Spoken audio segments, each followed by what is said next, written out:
Roll the corn. We know the truth now. Peace to my beautiful people from this beautiful land. I love you and I'm in love with you. Hit the like button. Hit the share button. Put where you're from and put that corn in the chat. Cool Rat, what up? Soul Seer, love you and I'm in love with you. Taffy, Sade, Tone Loc, Detroit, roll the corn. Tulsa, Oklahoma, roll the corn.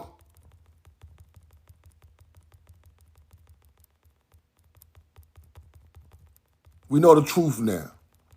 Ridley from Chicago, what up? Trueborn Mav. Oh, we got some Mav. You got the perfect name, Trueborn Mav, because I'm going to show some Mav today.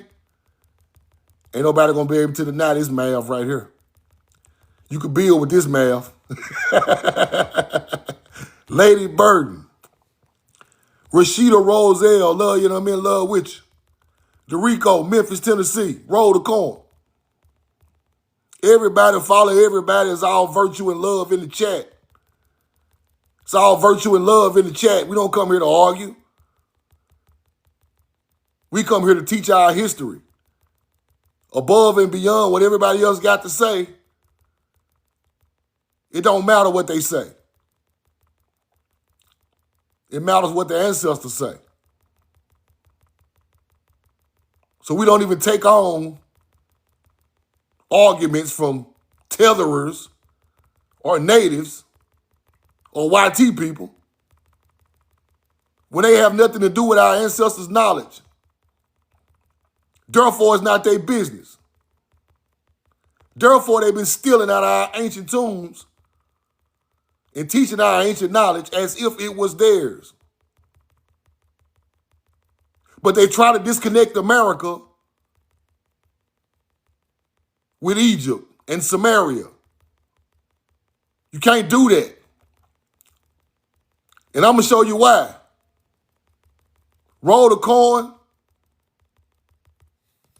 Put the corn in the chat. Now,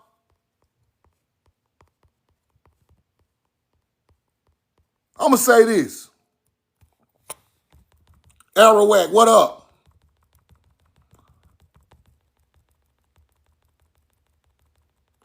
Keisha the Hood Princess, if you in the chat, drop some corn so I can mod you back up on your new page. Follow Casey Macon. Daryl Harden, follow my brother Daryl Harden. Now I'm going to show y'all today that we are the most ancient culture with the most ancient knowledge on the face of the earth. And I'm going to show y'all what's really going on in America. What I'm teaching is so far over people's head that they just don't understand it. Bow my head to my people. I love you and I'm in love with you. Roll the corn. Now I'm going to go over some people's head. Everybody got so much knowledge. Everybody know what's going on. Everybody this, but listen. It's a lot of stuff y'all missing, bro. You got to understand it's bigger than just mounds and pyramids, people. It's bigger than just a language. This is math, science, astrology. You got to know the math, the science, the astrology of all things to understand what you're looking at in America. Right? See, we're trying to prove that we from America, but if you knew your ancestors' ancient knowledge, you would have no doubt in your head about where you come from. Roll the corn. Now, to start the live off today, I'm going to talk about a little bit about this. Helios Byblos. the book of the sun book, Holy Bible, Helios Biblos, Holy Bible, simple. Biblos, where does the word Biblos come from? Biblos comes from Hebrew, people.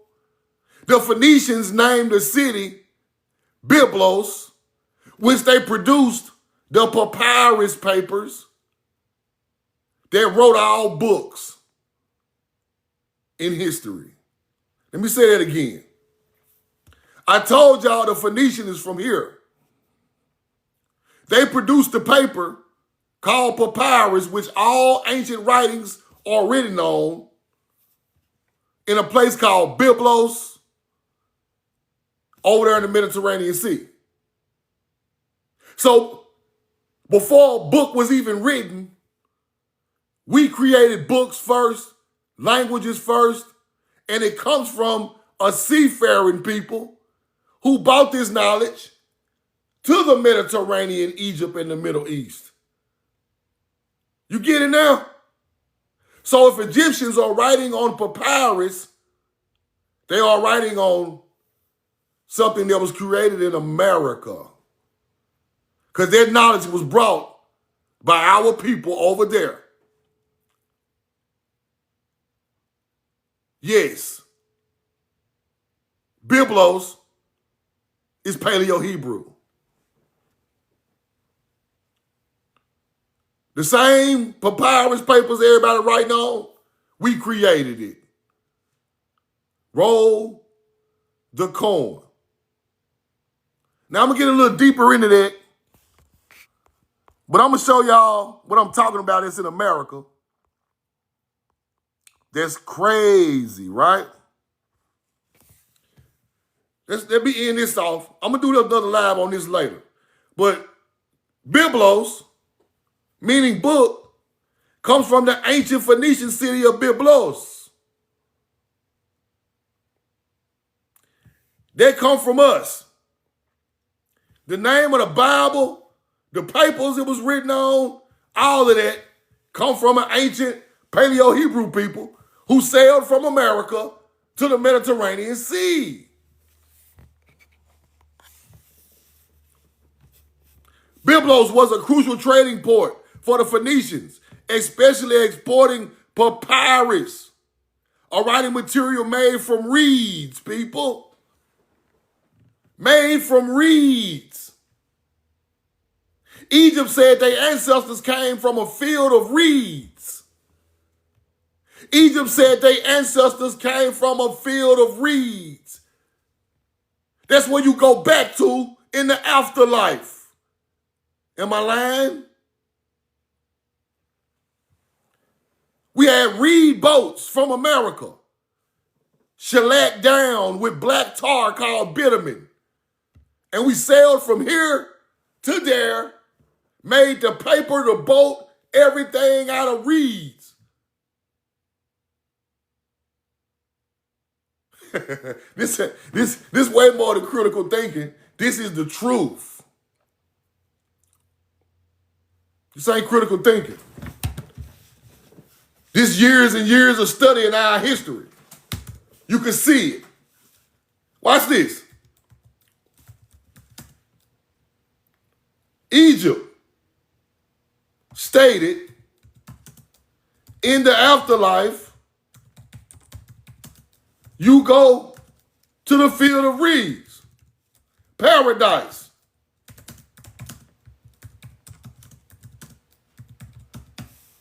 Let's go check it out. See, you got to know your history. Yes, Lord. You go back to where your ancestors from when you passed, the field of reeds. Fertile land, abundant harvest. What do you think they talking about? Ty Mary. Because we are their ancestors. We the one brought that beautiful math and knowledge and astrology to the now. And I'm finna show you. Let's get right to the point. I ain't gonna play today. Let's get through the rest of the read teaching I'm finna show y'all. Roll the coin. Now, y'all, the books, Biblos, the word, Biblos, they got all that stuff from us and turns it all the way into the Bible later on. But let's keep going. Let me show y'all something. Now, what I'm finna show y'all is way over their head. This way over all these Egyptologists' head. All these want to be teachers of Egypt. They look over America like ain't nothing happened here. They don't know the history because it ain't wrote down, people. Just because it ain't wrote down don't mean it ain't true. Let me teach y'all something. Watch what they say.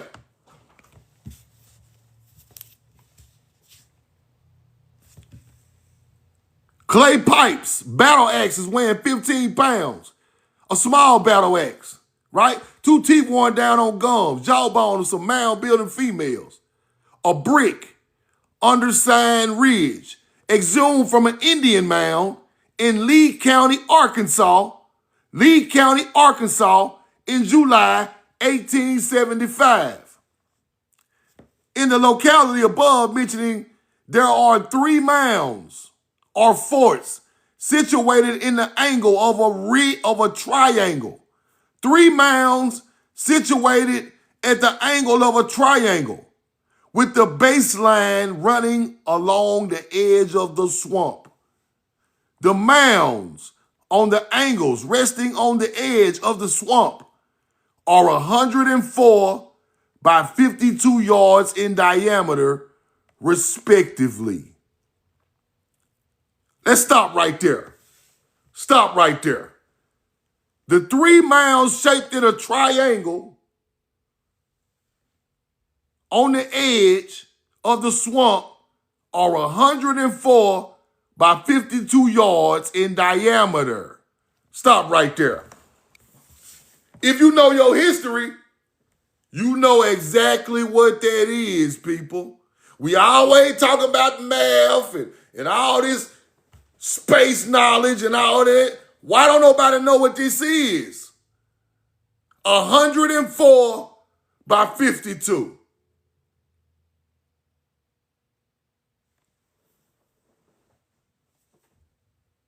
Do you know what that is? Do you know who built that? Do I need to show you?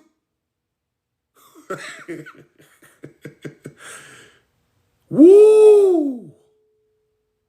104 by 52. Let me show you. Now, Lee County, Arkansas, significant so-called Native American mounds, Mississippian period, copper plates. Now, these ain't no Native American mounds. I'm going to show you who built it, and I'm going to show you the math and the science. 104 by 52. Keep that in your head. Don't forget that beautiful math of your ancestors. 104 by 52. Mounds, Lee County, Arkansas. I'm just showing you they there. Let's go to the sacred math of Egypt. What they say right there? What they say right there? Egyptian mathematics. Egyptian mathematics. 104 by 52. 104 by 52 is Egyptian math of building. Okay. Interesting. Let's keep going. Roll the card. I ain't made that far yet. Hold on. The dimensions 104 by 52 can refer to both ancient pyramid full size, and the dimensions of a building of the top of a large mound in feet. The dimensions 104 by 52 relate to the pyramid of Nefertari in the Abusar necropolis in Egypt. Hold on, I'm not done. That's real sacred math right here. I ain't done.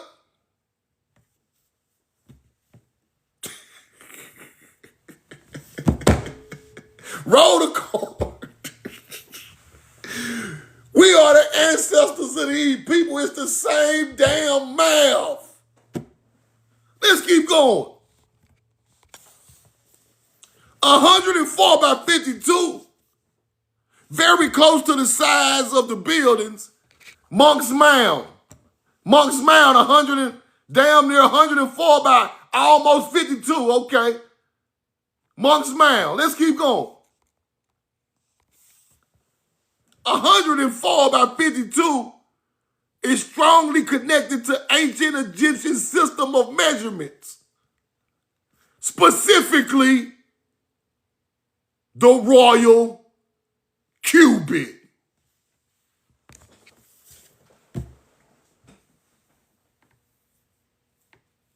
Let me stop right there, because some people don't understand what I'm showing them, bro. That same math that built the pyramids in Egypt is right there in St. Louis, is right there in Lee County, Arkansas. 3 mounds aligned like a pyramid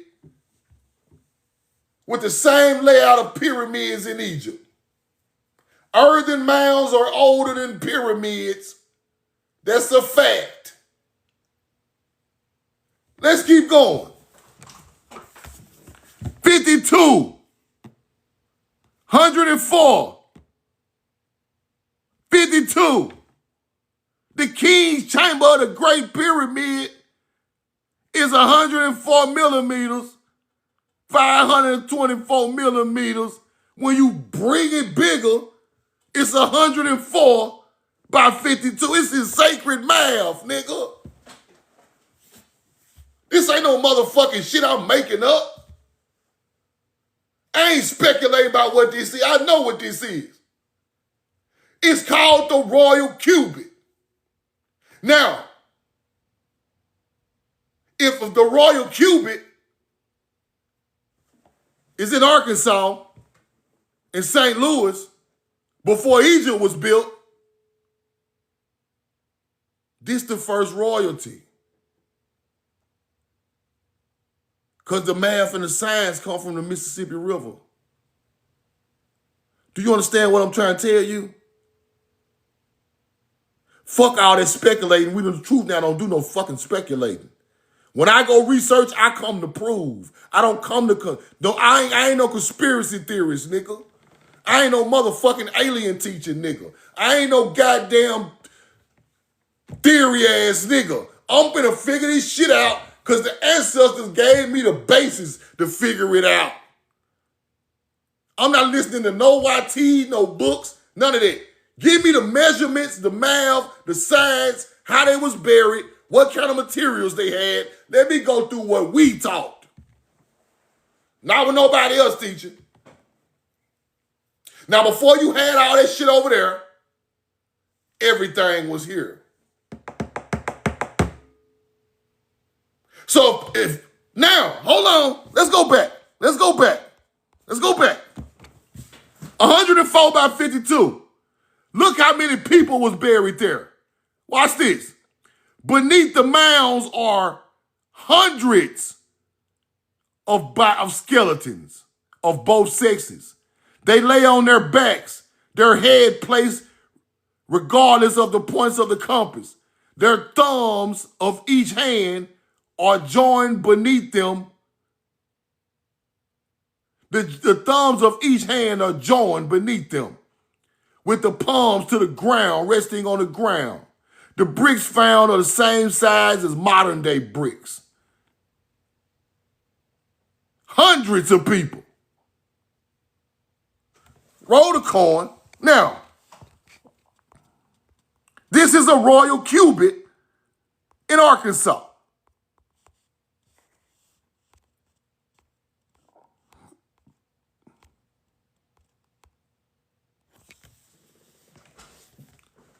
"104 is a measurement that has been observed by being exactly a double length of the royal cubit.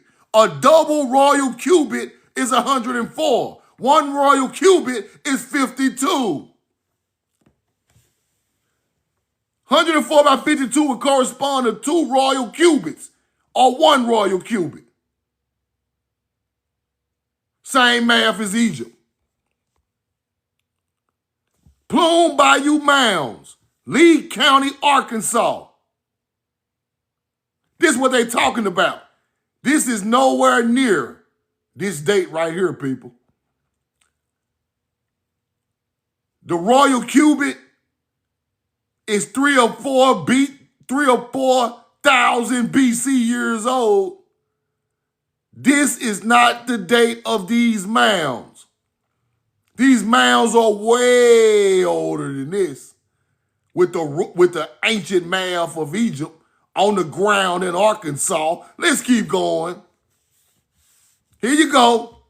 Toltec mounds renamed the Plume Bayou. Here go the pyramid right here. 1, 2, 3. This is the same layout of pyramids on the fucking Nile.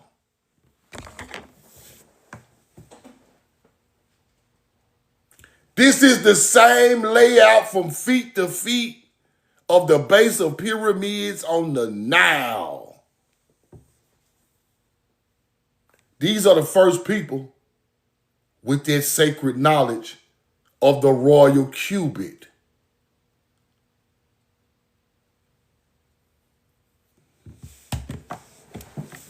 Now, roll the coin. Now that you know that, 100 and some skeletons pulled out of this area. All royalty. Melanated, copper color royalty. Not no Native Americans.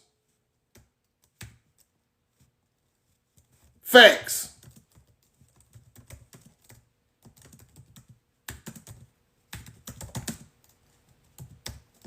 Facts.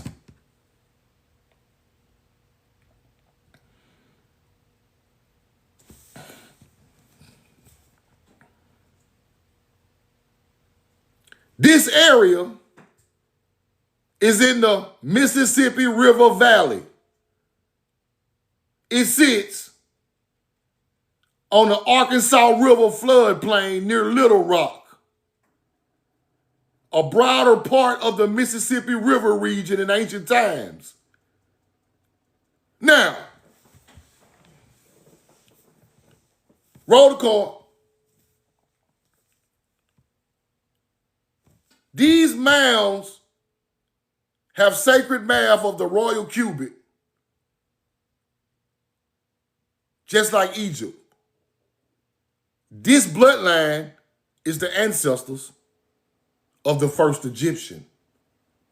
They went right down these goddamn rivers with these boats and took their ass right to the Mediterranean Sea, already civilized, with the sacred math in their head and astrology and boat building and papyrus and agriculture from America, took it all over there and became the first Egyptian, the first Hebrew, the first Phoenician. Roll the corn. Now, let's go back. Now, the three mounds are in a royal cubit, same math as Egypt. Now, they got a fort. Now watch this. While the fort that sits outside of the mound, around the mounds, out in the plain, is 210 feet in diameter. Now, you got the 3 pyramid, 104 by 52. Then you have a diameter around it of a fortress that is 210 feet in diameter. Let's go look at what's made like that. These numbers just ain't popping up out of nowhere, my people. This ancient science from your people. This shit just ain't no coinky dink. Roll the coin. Watch this. The ancient pyramid, the ziggurat of Ur. The base dimension is 210 feet. Uh-huh. I know it. I know it, hunter-gatherers. Y'all talking about these folk aliens and all that old shit. Yeah, Sumerians built Ur. Yeah. Same dimensions as them people on the Mississippi River. Ubaid culture. Yeah. Mm-hmm. The sacred science been passed down all through our bloodline, going all around the world, because ain't nobody who the fuck just out there building shit with 210-foot base and 152 by 104 by 52. Nobody. But one bloodline of people. Y'all can stop acting like all these damn Arab and Tartarians and all these dumbass cultures. No. All that's us. We talking 3, 4, 5, 6,000 BC. Ain't nobody got this knowledge but the original man of the planet. Everybody else is dumb as a box of goddamn rocks. Now, where do I see these dimensions first? Here in America on the Mississippi River. We are the origin of all knowledge. Anybody got a problem with it? We can hop in the box, but I ain't even gonna do it for free now. Because I'm gonna tear your fucking head off and you can run back to Africa with that dumbass shit. Because earthen mounds are significantly older than any pyramid or temple ever built on this planet. Roll the coin. 210. The pyramid of the sun. Right? Now let's keep going. Hold on. The pyramid of Sekhemket in Egypt is 210 feet in diameter. This demonstrates widespread ancient knowledge of monumental construction techniques, my baby. This is widespread ancient knowledge, my baby. This ain't none of that new shit where you go in there and you trying to read what the Congress told you. The Congress said we black, African American. Fuck the Congress. I ain't got time to read no treaties. Roll the coin. What the ancestors said. 210 is ancient knowledge, nigga. 210 in Arkansas. The royal cubic, and the 210 ancient knowledge. That's what I'm looking for. I ain't looking for the other shit. Y'all can have that shit. Y'all can debate that shit until your phone burn up. You can go online and debate that dumb shit till your phone blow up. What did the ancestors tell you? You can feel it. I feel it. I can feel it, bro. This the truth. You just got to go back and find the truth and know what you're looking for. Now, let's keep going. Let's go back to 210 right quick. Let's go back to 210. Roll the coin. Let's go back to 210.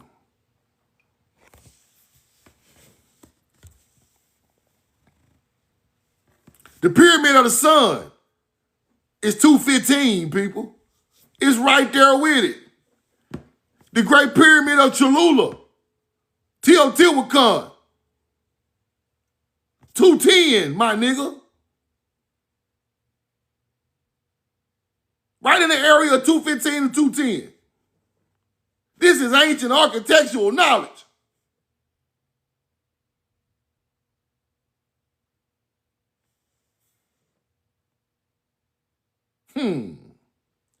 Monumental structures of similar scale, huh?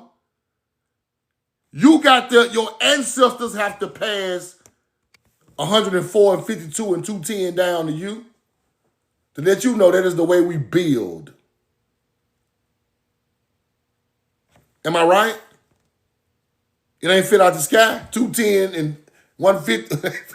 Somebody had to map that out long before your ass was born. And he was in your bloodline and he taught you that. Quit letting these people tell y'all everybody was doing this, bro. We talking about in the Stone Age, people. Automatically, when you hear the Stone Age, you think of dummies. They were dummies. We had already mapped it out. The mounds in Arkansas, the same layout as the pyramids in Mexico and the pyramids on the Nile. Even the city of Ur in Mesopotamia. Let's keep going. Even the city of Ur, the royal cubit, Egyptian Ma Naset, 52, big dog. 104 is a double royal cubit. These facts. Where they get that shit from? Their ancestors. Let's keep going. The ziggurat of Ur, 210, diameter of a fortress. Diameter of a fortress. There you go right there. 210, my nigga. Great ziggurat of Ur. The layout of ancient knowledge in the middle of the desert. Who taught them that?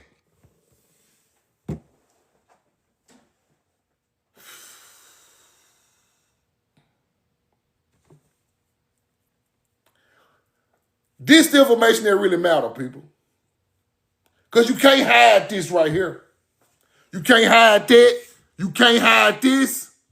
You can't hide it. It's too big. It's too well built. You cannot hide the truth for only so long till people start to figure out this is ancient melanated people's knowledge. Truth now, them Sumerians, they not brown-skinned.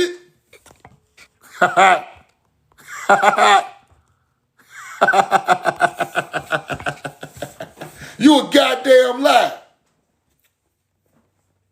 You a lie, the truth ain't in you. Get the fuck out my way. Look. Give me my pole. Where my pole at? Give me my goddamn pole. Look. Give me my pole. Look at truth now. Finna build a goddamn ziggurat getting off the boat from America. Look at these goddamn dummies over here. Get the fuck out the way and let me roll the corn. Let me go curl my goddamn beard up and grow me some shit. Stop playing. This ain't even no damn African. This man copper color, bro. Some motherfucking African. This man come from Tamari. This is a Tamari bloodline, man. The man got Hebrew all over his clothes. Man got Shin and goddamn a yin all over his clothes. Nigga, we built the motherfucking Fertile Crescent. Coming straight off a boat, made of reed and bitumen from America.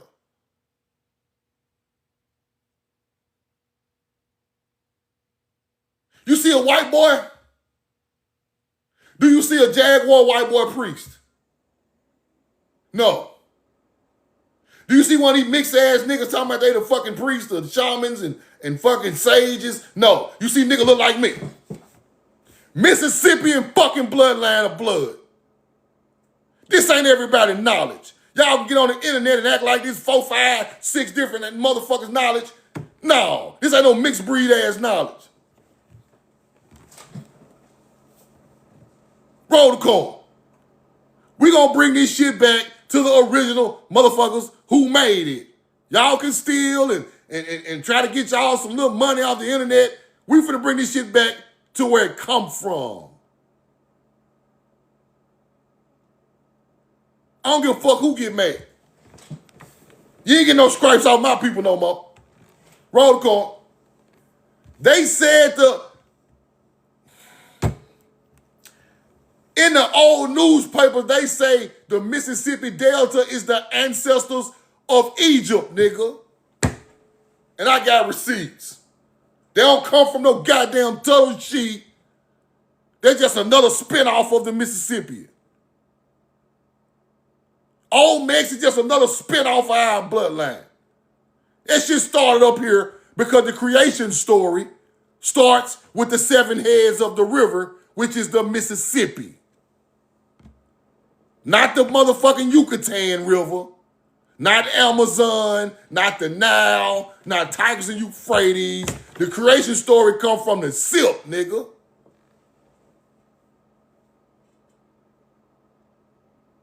You don't get no 7 heads on the snake. You get that from the 7 heads of the Mississippi River.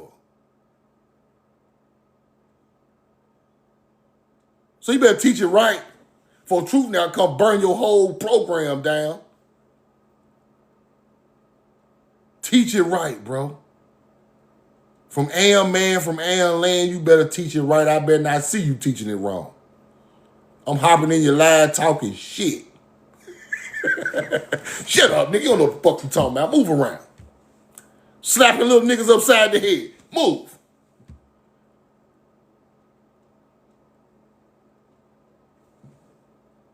I'm lip on niggas, bro.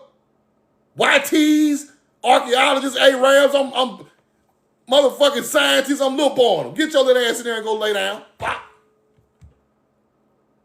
Belt their ass, just pop, get out of here. You don't know what you're talking about. Look at this man. Do this look like he come from West Africa? Or his ass come from Louisiana or Mississippi, Texas, Arkansas, Georgia? These the niggas playing football every day, knocking niggas' head off on the corner. Pop, 4th and 2. Fast, strong, beard just like this.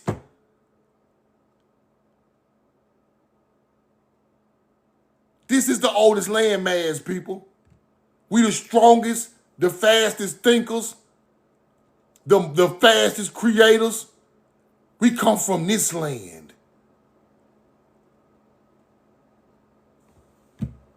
We were wearing feathers for Ma'at long before a Native American put a feather anywhere near his ass. You think I'm lying? Truth gotta come with more receipts. Feathers, huh? Feathers? What the fuck is that? Why Sumerians rocking feathers in the Middle East? These people come from here, man. Get the fuck out of here, bro. That's a mound builder helmet, man, with horns for nature, bro. With the feather, man. With a yin, the sun symbol. The sun, a yin, all over his goddamn beard. I know exactly what this shit mean. You hunter-gatherer. Feathers? Yeah. Ancient Sumerians wore feathers, nigga. Y'all ain't teaching that, is you? Y'all alien niggas ain't teaching them Sumerians rocking them feather headdresses. Elaborate feather, yeah. Where you at, Billy Carson? Why are you goddamn them four rocking feathers? Them American gods.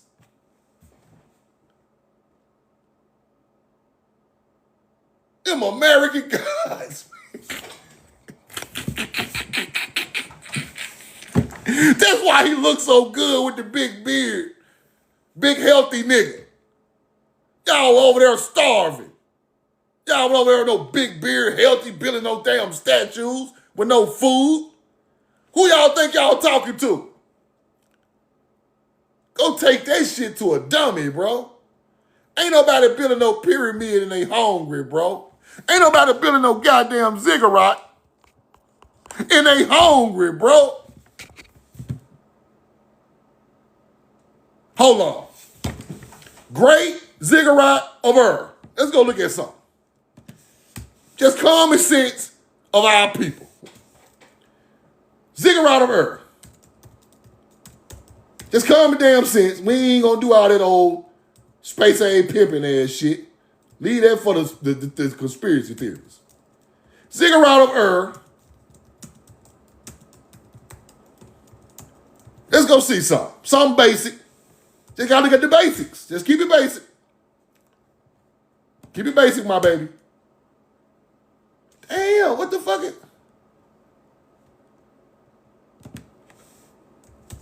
Keep it basic. Man, my computer is doing the... If the feds on me, if the feds watching, I'm gonna be fresh as hell if the feds watching. I can't even ask the computer nothing.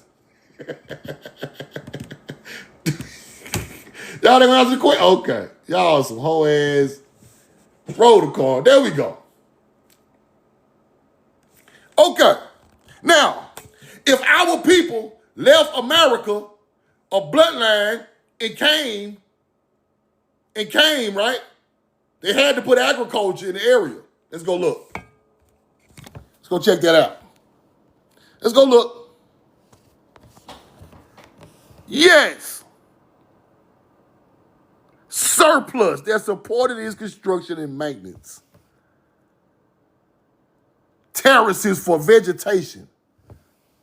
Center for distributing agricultural goods. These are traders from America. You gotta eat, baby. You come over there and set up that good food. Yeah. When everybody else around there starving, ribs showing. Everybody else ribs showing. They eating desert bugs and all type of shit. We pull up with the corn. Looking good. Clothes and every goddamn thing on. We pull up with the corn like, y'all ain't doing shit up over here. This our language on the clothes. Uh-oh, y'all ain't doing shit. Man, build a ziggurat, roll the corn over there, put the tamarack tree over here on the river, put the olives and the grapes over here, put the pomegranates down there in the back. Hurry up so we can make some cornbread. These motherfuckers hungry. Give me my comb so I can brush my goddamn beard. Americans wore headbands, people. Americans wore headbands. You see the fucking headband? Go look at the Puntites. The Puntites rocking the headband. The Phoenicians rocking the headband. The Sumerian rocking the headbands. These are fucking people.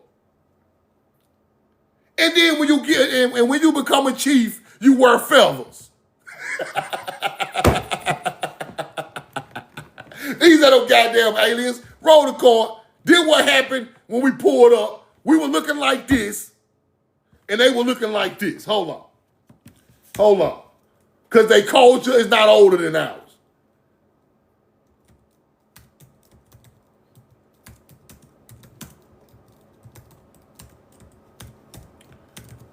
Stop it. Let's go look.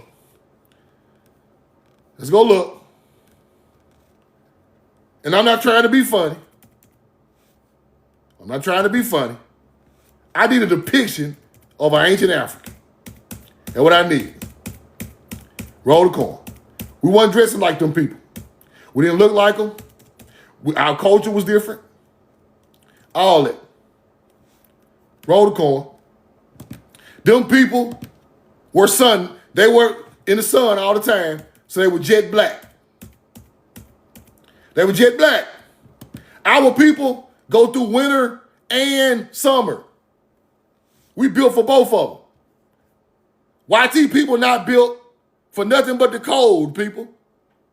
Africans are built for nothing but the sun.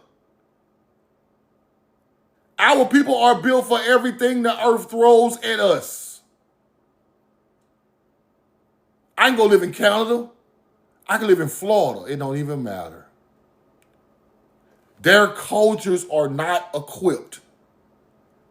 In ancient times, Africans are straight sun. Ain't no winter over there. Caucasians, straight cold. Us, sun, rain, sleet, hail, cold, it don't matter. We are the original man. We can take anything. We can live in the cold, the hot, the water areas. We can live in the dry area. It don't matter. Our bloodline already figured out how to live in different areas, from coming from cold places to hot places, moving around North America. Your skin is made for cold, to block cold and hot. You both on the same side. They built for either one side or the other. Right? How you think our people go over there to the damn desert and survive? We had already survived in the southwest of America. The Grand Canyon is the desert, my baby. Arizona is the desert. Utah is the desert. We had already mastered the art of living in the desert. So we take that knowledge and take it right to the Mediterranean Sea. But what people don't understand is all the rivers in America used to connect people. You could leave the Mississippi River, go left, go right to the Colorado, go right to the Grand Canyon, right off the Mississippi River. Somebody said I'm delusional. Come talk to me. Come talk to me. Because you got like 5 seconds. Come teach it better. We'll holler at you. Start the break.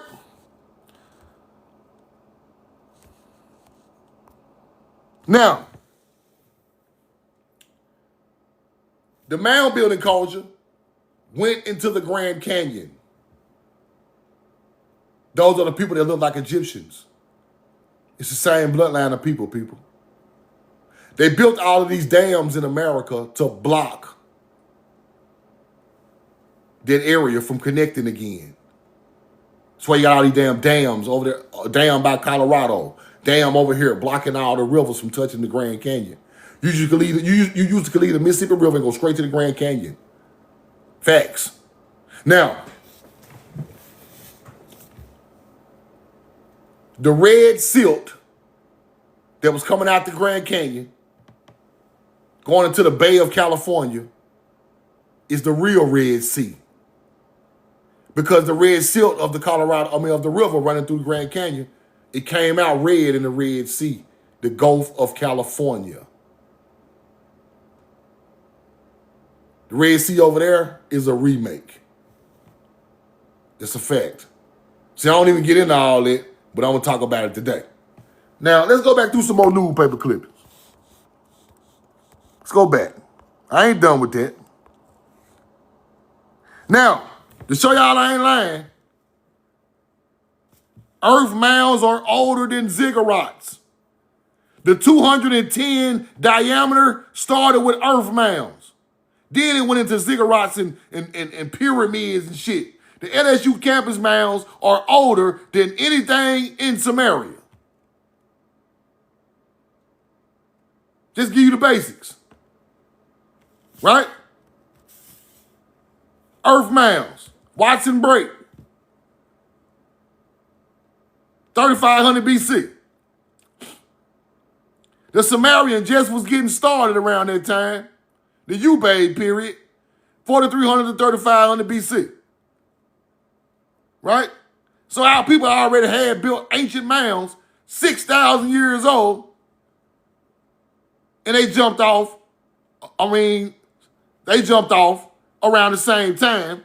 But we got mounds at LSU that are over 10,000 years old, people. Over 10. Right? Let's keep going. Let's go look at some more stuff. The mounds of Florida have been examined. Tallahassee, right? Florida, Tallahassee. They are beyond the knowledge or traditions of present-day race of Indians. Native Americans, the knowledge of those mounds are predating you guys by thousands of years. Stop playing like y'all built them. Stop acting like y'all built the mounds. They predate y'all by thousands of years. Archaeologists are already told. See, I go back to 1894. They gonna be acting like y'all ass don't even exist. A dumbass native? No, they ain't built it. Ain't no way they built these mounds with the same layout as Egypt. Ain't Ain't no way. Get y'all ass out of here. Even the white man told y'all wasn't the damn mound builders. Y'all didn't have the degree of intelligence to build mounds. I already knew that, but I'm gonna let the white man tell you. Y'all listen to him anyway. Around Tampa Bay are numerous mounds. They are quite different characters, both as a position surrounding material and construction, right? They talked about DeSoto somewhere up in here coming into the mound. This mound and its surrounding are well planned for both observation and defense. It commands a view of the river, its entrance, Lower Tampa Bay, and its entrances. This is where DeSoto first came to America. Right past these big-ass mounds in the Lower Tampa Bay area. Uzata. That was the name of the area. That name is Hebrew. Oz, is Hebrew. The Wizard of Oz, that shit come. Oz is a Hebrew term. The city was named Ozata, in Tampa Bay area, where DeSoto came to Hebrew land. Yes. Go look it up. Now, they talking about all these huge mounds and cities. Right there, large mound, Manatee River. The entrance of Manatee River is a large mound. Let's go see if that's real. I want to show y'all everything I tell y'all is real.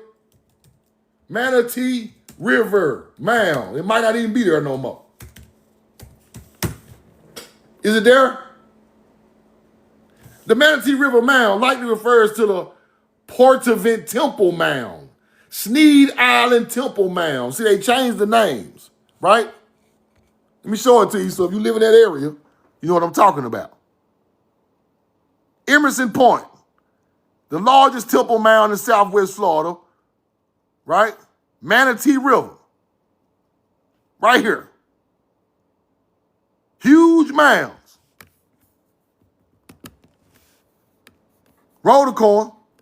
Here we go, look. See, when I went to the Mississippi River yesterday and showed y'all what I was showing y'all, people in the comments, yo, you delusional. You tripping. I'm going to show you I'm tripping, nigga. I'm going to show you. You just don't know what you looking at. You've been looking in Egypt too goddamn long. You looking over your own land. These hunter-gatherers know. Shell mound. Looking just like a riverbank. See, you ride by there today, you think ain't nothing right there. Yo, people buried all up in that motherfucker. True now, delusional. No, I ain't. I studied this. I studied my own land. Something everybody need to do. Them same mounds in that shell mound produced a purple dye that is the Hebrew dye. They come from Murex snails, all in these shell mounds. The purple dye royalty come from the shells that come out of these mounds. That's where the Hebrew got that Phoenician purple shell in Mediterranean Sea come from a shell mound, a shell in America. We had already started dyeing clothes purple for royalty. Let's keep going. Let's keep it moving. Shell mound, Manatee River. Okay. What else we got? There's some more of these now. Northeast of the mound, largest in its region, called Indian Hill. The entire structure covers an area, right? Let me see. Less than 5 acres. Let's keep going. Let's keep going. Little Manatee, Tampa, mound serve. It was another one out. Here we go. On Maximo Point is a high mound.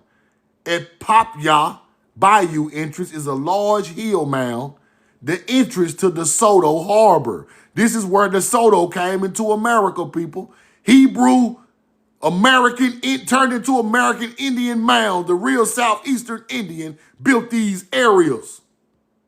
Let's go look this up.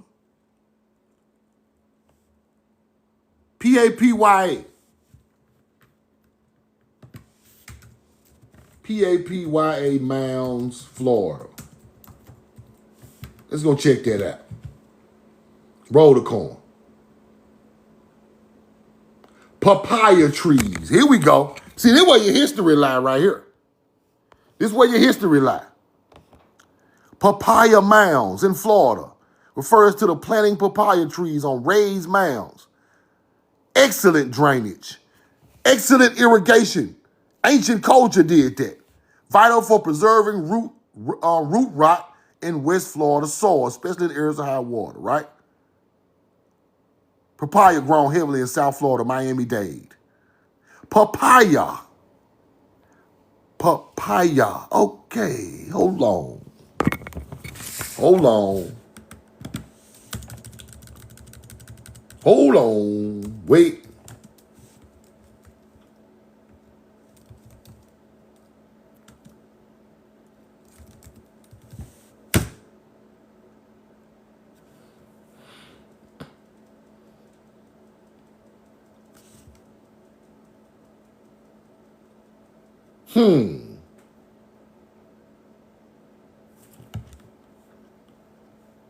Hold on, y'all.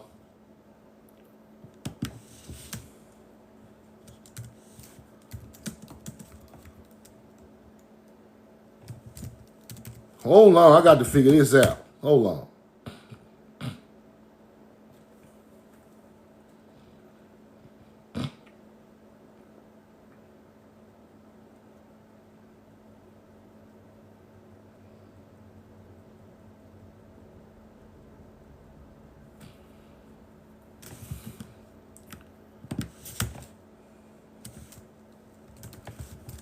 What plant makes, hold on, y'all, roll the corn.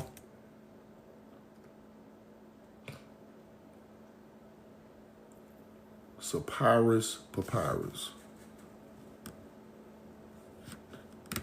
Hold on. Hold the fuck on. I just got to download. Hold on. Y'all bear with me.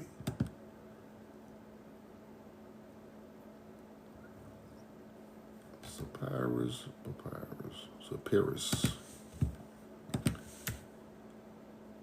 Put the corn in the chat.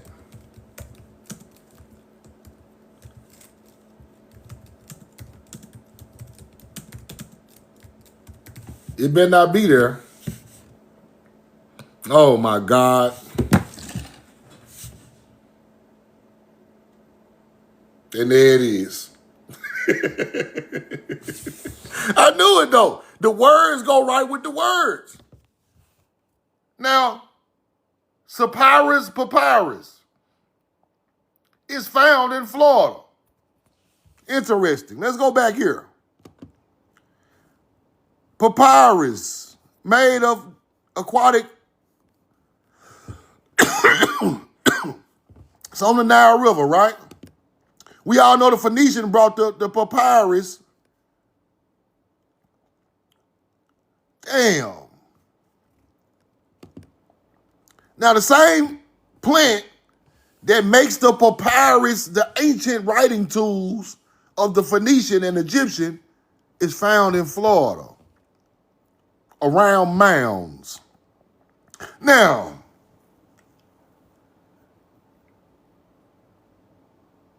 where it is introduced naturally by potentially invasive species, often growing in wet, central and southern Florida. Okay.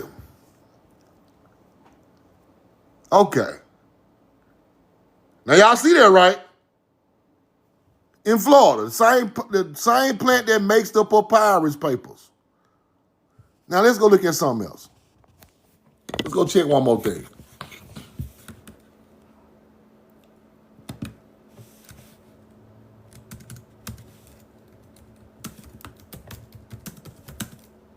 Let's go look at something else.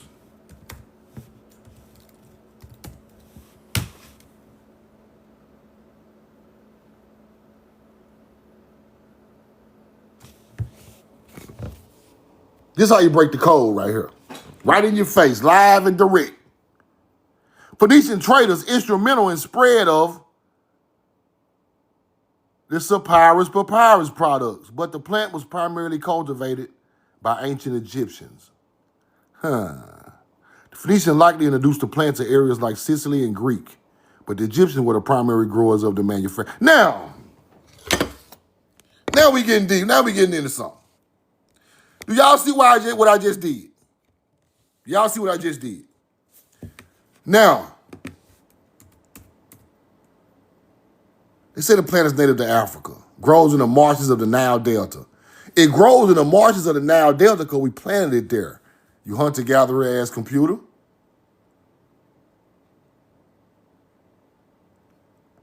Paper, like writing material. The first dynasty brought the papyrus to Egypt. Now, why is that important? When people first got there, they brought the paper writing materials with them. It was not there first. Now, Byblos, was the Bible named after, also had that same paper, major trade hub for papyrus products. You see it? The Phoenician may have introduced the actual plant. You see it at the bottom, introduction of other regions? Now, the first people on the Nile got this damn papyrus, and the Phoenicians have the papyrus, but the plant in Florida, it was introduced to the Nile Delta around 3000 BC.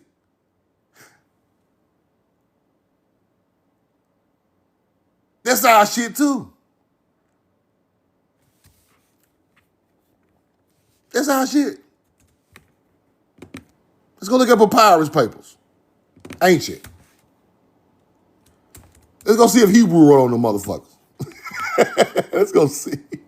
I already know this, but let's go look. What is going on with the computer? Just do what the fuck it want to do. Calm down, AI. Papers with Paleo Hebrew from the Mediterranean. Hold on. Let's just do that. Okay. Let's go see what they say.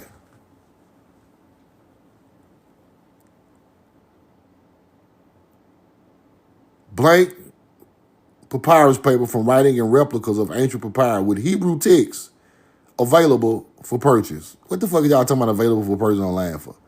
That ain't what I'm trying to do. That's stupid. First Temple period, 7th century BC. Few known to exist. These fragments contain administrative notes such as consignment of wine skins to Jerusalem and are considered highly sufficient archaeological finds. Such items are priceless antiquities and are not available for general. I'm not trying to battle, motherfucker. Now, we all know Egypt wrote on papyrus paperwork, right? Like this right here. Like this.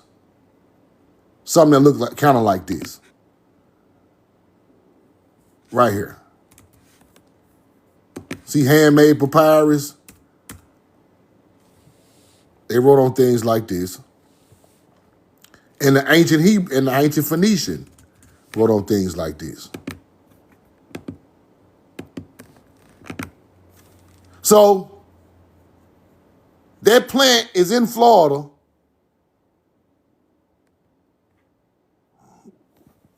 I'm gonna have to do some more research on it. Let's keep going. Y'all see where I'm going though? Put the coin in the chat. You see where I'm going? That's how I research. I started to, all I need is to download one time and I'm on your ass. Because something ain't right. All these things are popping up in these areas, but all of them from here. Right around mounds and right around rivers. And it's just starting to get so clear that we brought all this shit over there. They say we didn't have a language. How the fuck we don't have a language and we bought the writing utensils with the languages already on them over there? Let's keep going. Let's go through the rest of these newspaper clippings. I got a couple of them for y'all today. That's wild right there. That's wild.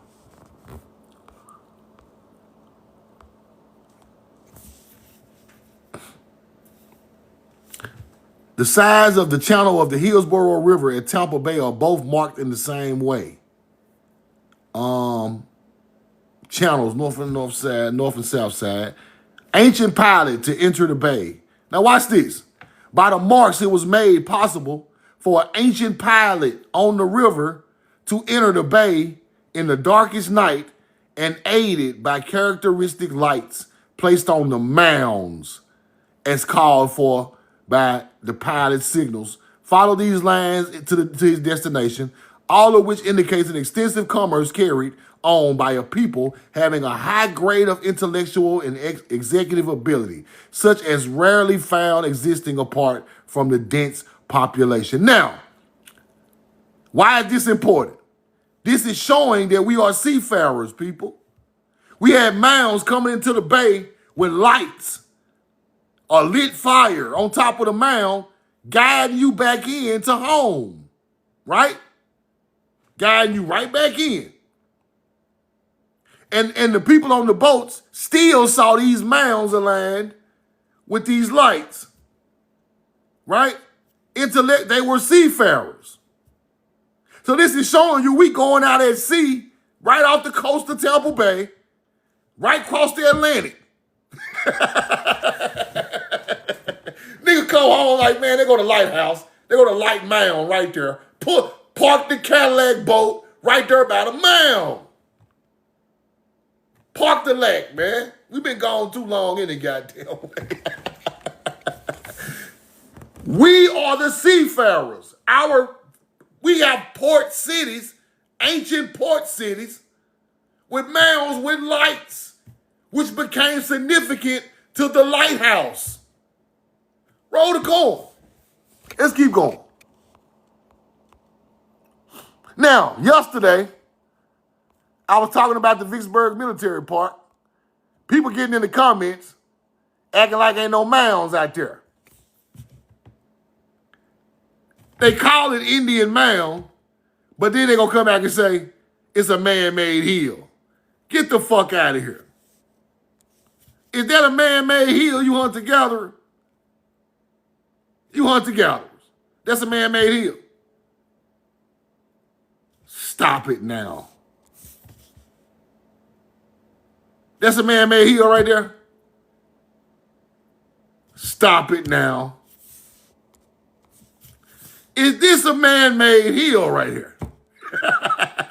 Y'all put the damn military park symbol right on top of the damn mound. Stop it now. Is this a man-made hill? High ground. See, I'm not only going to teach you what the hunter-gatherer does, I'm going to show you the receipt. Our ancient people were buried on mounds for high ground, people. So the water would come through and wash my ancestor down the damn river. This is intellect in ancient times. Let's watch this.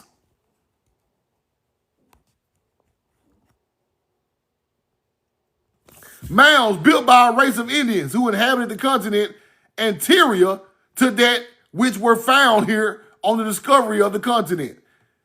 Before they got breastplates, copper breastplates, right?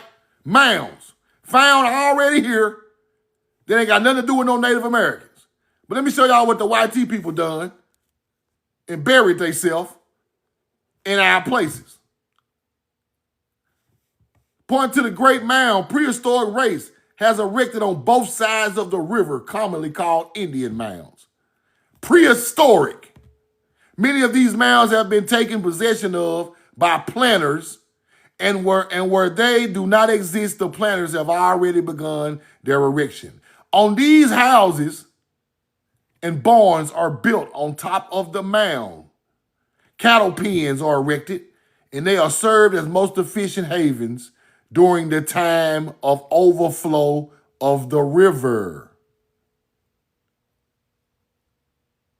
It's exactly what I taught you. They bury their people, put their houses on high ground around the river, because when the river rises, it don't tear your house up. Our ancestors had already buried people on high hills, high mounds upside the river. Then you put your houses up there. That's what I showed y'all with the Vicksburg video from yesterday. People houses right on the Mississippi River, this 100 feet in the air on top of a mound. And I know they in there hunted like a motherfucker. They hunted. It's on top of melanated people's burial of the Mississippians. Yes. Go look at the video I showed yesterday with the house on top of the mound right by the Mississippi River. This is what they were doing, people. Their ancestors, all the way in 2025, still live in these houses on the Mississippi River, on top of mounds. They throw a bunch of grass up, throw a bunch of fucking bullshit out there, and try to hide it. Roll the corn. Let's keep going. The mounds are very ancient, right? A string of sleigh bells, much corroded but still capable of tinkling, were found amongst the flint and bone implements in a mound in Tennessee, while in Mississippi at this point, where De Soto supposed to have been tarried, a Spanish coat of arms in silver, one blade of paracilders and other articles of European manufacturers were found in positions which indicated that they were buried by the original builders of the mound. The Spanish was burying their people right where the mounds was when they were dying over here, people. Right over here. Roll the corn. They were burying their people right where our people was. It's crazy, right? This their culture. In Georgia, 2 copper plates were found resembling a sculpture upon the Central American ruins. 2 copper plates were found in Georgia resembling a sculpture upon the Central American ruins down in Central America. The workmanship is vastly superior to that displayed on the articles of pottery, stone and bone found in the mounds, and their origin and purpose are not yet explainable. Aside from those plates, nothing has been found to indicate connection between the mound builders and the Aztecs or the Pobloans of the Southwest people. While on the other hand, it appears many reasons for not going beyond the Cherokees and their fellow red man of Ohio and the Mississippi River to find origin. Now, how you gonna say that the copper plates resemble Central American ruins, a sculpture, then say it ain't no connection? Y'all some hunter-gatherers. You hunter-gatherers. How the fuck you gonna be the same thing on the copper from Georgia that's in Central America? You gonna say, nah, it ain't the same. Just lie to y'all lie to y'allself, bro. It's the same. That culture is this culture. How did they teach us that the same continent, the same land mass is different? How did they teach us that stupid shit? It's just like saying North Jackson, Mississippi and South Jackson, Mississippi ain't connected. It's like saying Northeast Atlanta and West Atlanta ain't connected. That shit is stupid. But these the people write the history. How the hell a East Atlanta nigga got a baby mama in West Atlanta? They connected, nigga. See, it don't make no sense. You gonna try to tell us Central America not connected to the Mississippi River? The people of the bloodline ain't connected nowhere. The old Mex ain't got nothing to do with the Mississippi River. The people in Mexico, ancient melanated people in Mexico, ain't got nothing to do with Utah, Nevada. This is the stupidest history teachers. Whoever y'all hunter-gatherers was who wrote the history books is a damn lie. These people wrong this whole thing. It's all connected.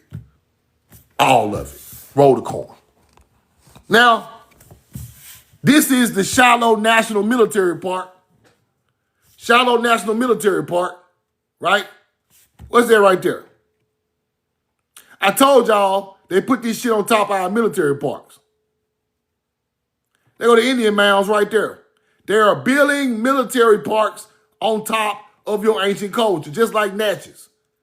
Just like Vicksburg. Shiloh, same thing. Blow it up. There you go right there. Right on the river, like everywhere else, Indian mounds.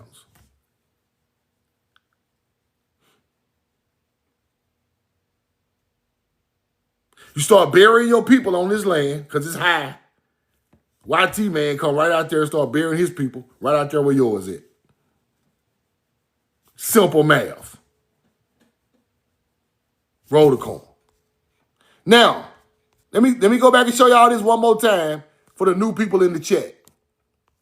Because I want y'all to learn this, because this is very, very pivotal to our learning. The mounds in Arkansas, right? The mounds in Arkansas. The angle on the edge of the swamp, 104 and 52 yards in diameter, right? The three pyramids, they are shaped the angle of a triangle, which is baseline running along the edge of the swamp. The mounds are at an angle, people, of 104 and 52 on the ground. Let me show y'all what that is.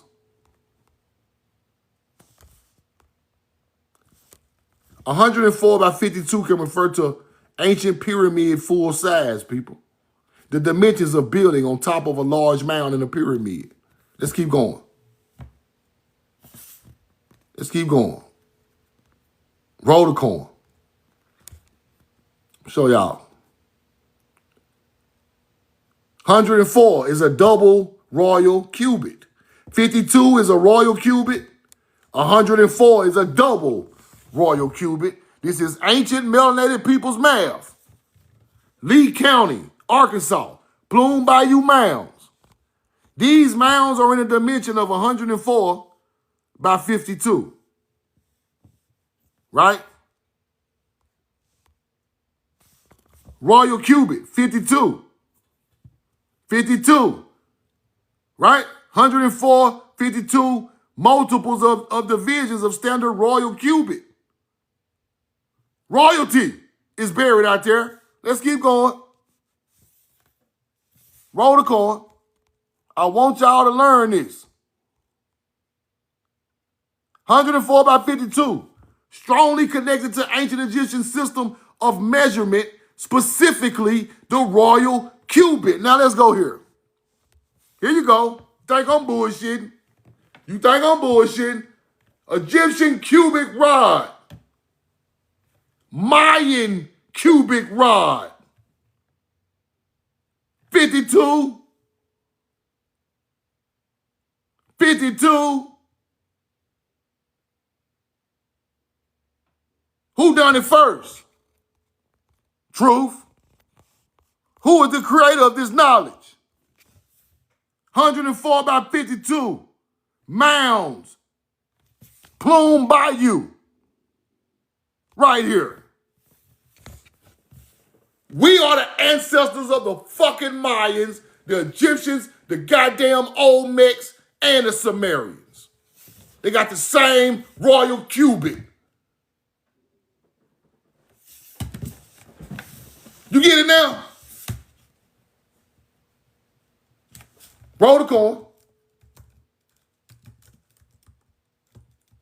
Now let's go through that.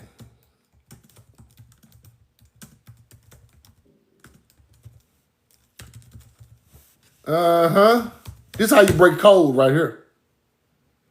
This is how you break the code.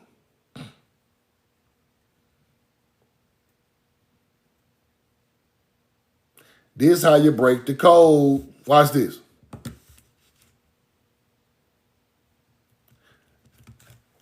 The royal cubit, standardized in Egypt. They try to teach Egypt created it, because that's where they first found it over there, right? Used for millennia construction of pyramids, temples, and statues, people.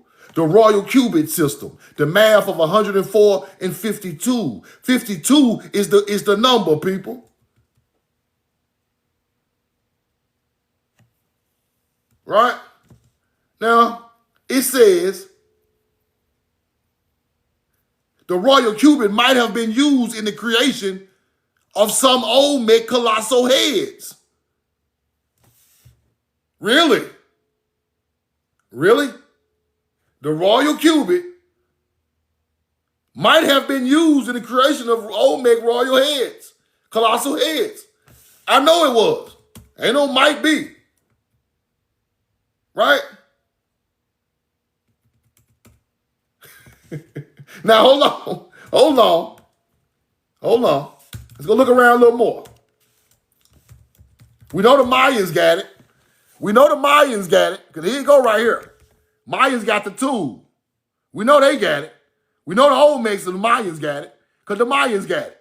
Right? Egypt got it. Interesting. Now, who else got the motherfucker? Who else got the motherfucker? See, this is how you break the code. Yeah, the Sumerians got it. Yeah, they got it. Yeah, them old Sumerians used the raw cubit. Yeah, Sumerian Nippur cubit. Yeah, same shit. 518. It's really 52.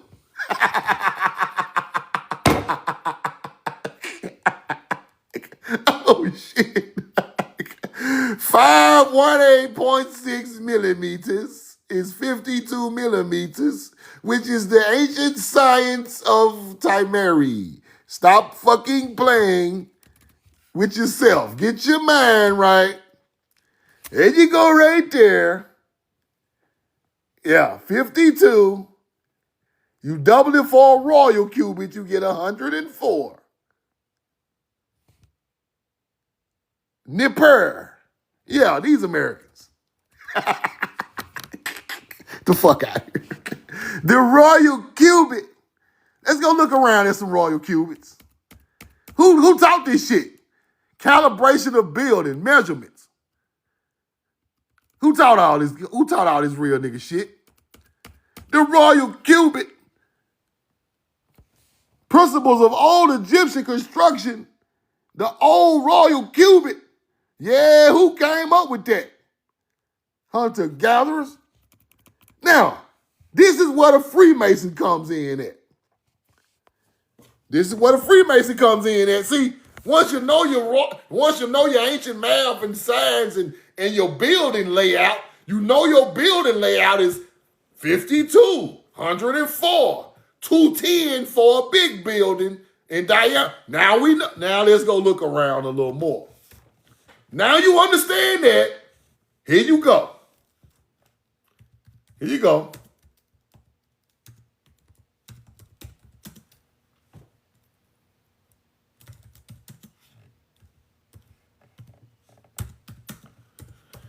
Roll the coin.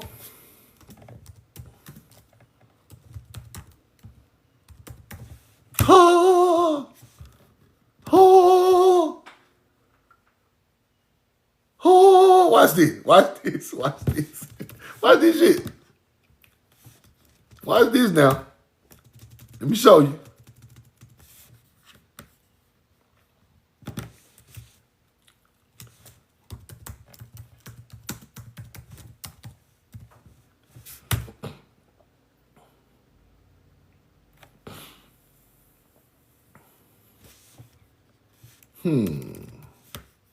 Roll the coin.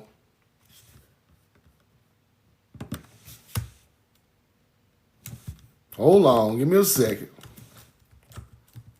Let me find what I'm looking for. I can't find it. I had to go pull the receipt.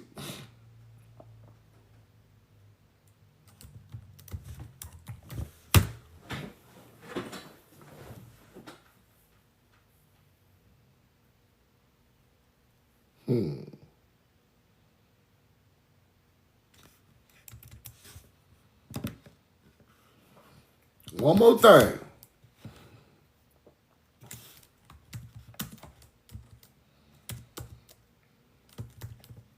Put the coin in the chat.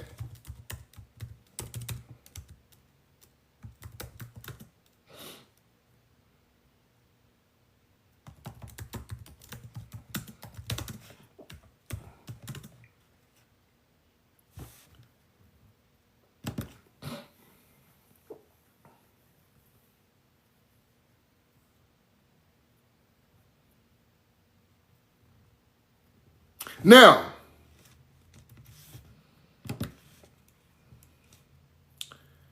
Now, I'm finna get deep, y'all. Y'all stick with me. Now, the New York Times building, 52 stories, right? The old World Trade Center is 104 stories high. Now, they won't show me what I'm looking for. I got it in an old book. I got to go find it, but I hope they give it to me. I got to go back and find it and show y'all that.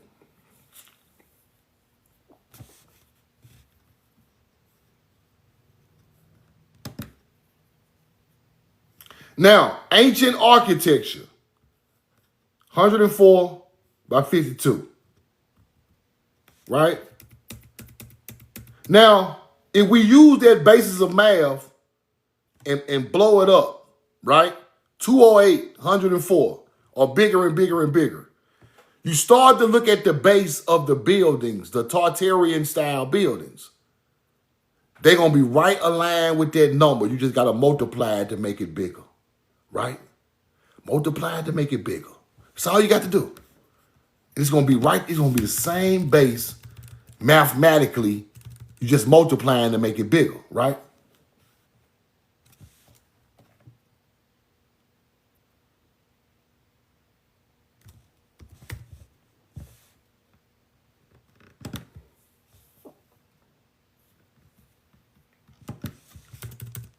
That's all you got to do.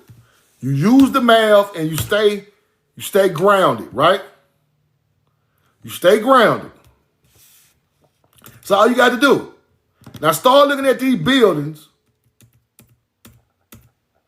with that in mind, and then you will see who built it, right? Because it's the same dimensions. It's just getting bigger and bigger. Some might go all the way up to 500 and some feet, right?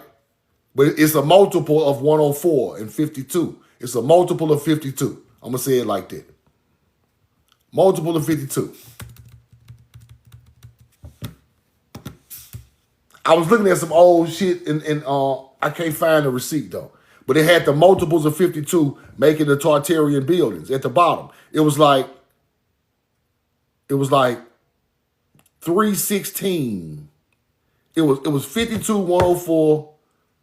It doubled. It was 208. Then it was 316. It was 416. That's what it was. It's multiplying, right? So now, when you start looking at these buildings, go look at the base diameter of the building. Put that 52 in there, and then you're going to see the truth. You're going to see the truth. Because it started off 52. 104 by 52. Then you go 208, 416, 832. See what I'm saying? I'm talking about beautiful math. It all aligned with that. So when I look at these old ass churches, the base of them is a multiple of 52 every time. And I'm like, this is crazy. The same people started out building the mounds, evolved all the way up to building these buildings. The same bloodline all over the world. Then it gets so interesting and deep that you gotta, they won't always show you the layout of these ancient buildings, but I found a couple of them and they go right along with the derivative of 52. And they align with stars. And they got aligned with the summer solstice. And it's a whole bunch of cathedrals. It's a whole bunch of knowledge that is not known. But the base of that 52, 104 is the start of the knowledge, people. I'm telling y'all what I know. That's why I wanted to show y'all that in Arkansas, the Plume Bayou Mounds, it starts here. This is the first builder, right? With that layout.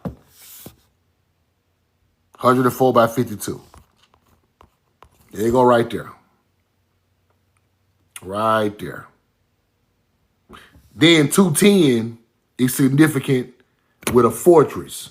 So this is the pyramid, the triangle, like they say, the triangle, base 52. Then you get the 210 for the fortress, right? around the outside of the thing, right?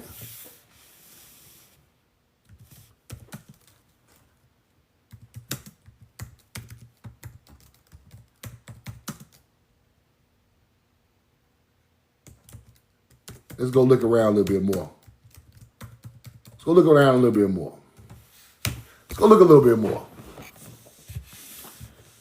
Now,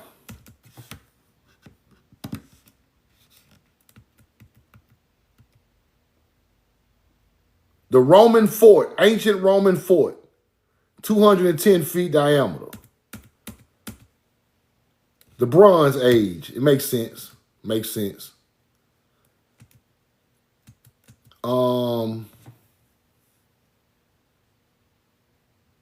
Ring forts, Denmark got one. Celtic Hill forts, 210 feet. It's built the same way, right? It's built the same way. Let me see some more in America.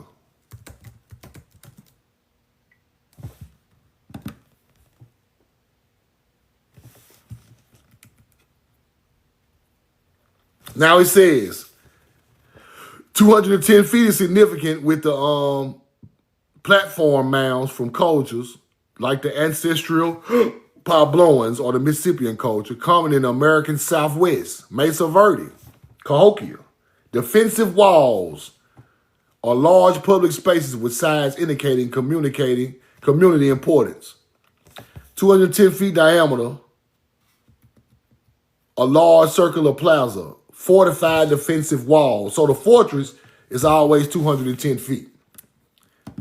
But the knowledge of the pyramid is 104 by 52, right? So we got Mesa Verde, we got Utah, Cahokia, Casa Grande Ruins, Arizona, 210 feet, the Great House, the Great Fortress. Fire. It's fire. Now, what you have to do, you got to look around the world and find the same layout with 210 feet. The Anasazi, 210 feet. Fortress, just like the Mississippian. I told y'all they're the same bloodline.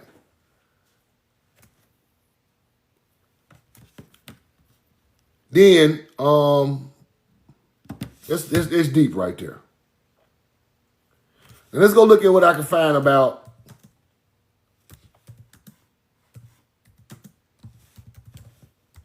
the royal cubit right quick before we get out of here so I can break it down a little more because 104 by 52, Egyptian royal cubit describes a rectangular area or object with one side 104 royal cubits and the other 52 royal cubits, which is precisely twice the length of one side, representing the common ratio of Egyptian architecture. The royal cubit typically around 52 centimeters, which is the small one, right? This is the one they use. So they lay it over and over and over again until they get to the desired feet, right? This measurement, possibly for large buildings, sections, rooms, layouts, using standard ancient Egyptian length units. The standard unit of measurement, large construction, 52. Royal cubit was divided into 7 palms, with each palm further divided into 4 fingers, totaling 28 finger units. This would be very large measurement, potentially describing the dimensions of a large hall, a significant part of a temple, a major foundation block in ancient Egyptian architecture, built with remarkable precision using the royal cubit.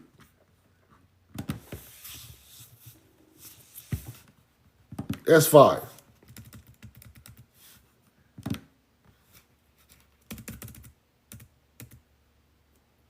Temple courtyard. A significant administration building or a major section within a larger complex like the Giza Plateau. The Giza Plateau, 104 by 52. Same stuff. They call it the birth of calibration. Right? The birth of calibration. Let me show y'all what I'm looking at.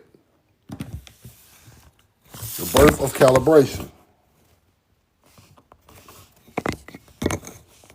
The birth of calibration.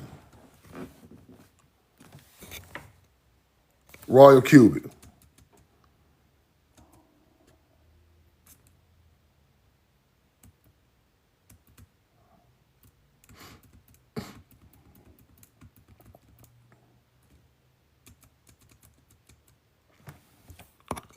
The single royal cubit.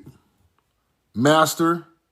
Primary standard was a rod carved from the block of black granite. Surviving cubic rods are 52.2 and 52.9 in length. Workers were then supplied with copies, cubic sticks made of wood or granite. The royal architect or foreman of each construction site was responsible for maintaining the accuracy of those. At every full moon, the cubic sticks had to be brought to the royal cubic master and compared to it. Failure to do so was punishable by death. With the standardization and uniformity of length, they achieved amazing accuracy on building. The Great Pyramid of Giza, 440 cubits, royal cubits. Using cubic sticks, the builders were within 11.4 centimeters in accuracy, better than 0.5. So that was very accurate. They said you had to bring your cubic every full moon to measure it to the original one, or you would die. You would mess up the pyramid. The Egyptian cubit shaped the first basic idea of modern calibration over 4,000 years and brought with it a common unit of measurement, traceable and hierarchy of standards of regular recalibration. So they're recalibrating. When you bring it in every full moon, you're recalibrating to make sure it's the right length. Like you ain't broke it or nothing, throwing off the measurements of building monuments. That's fire.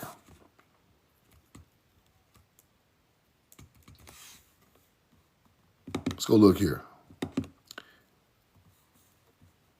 So MEH, Egyptian MEH, standard measurement 52. You see it?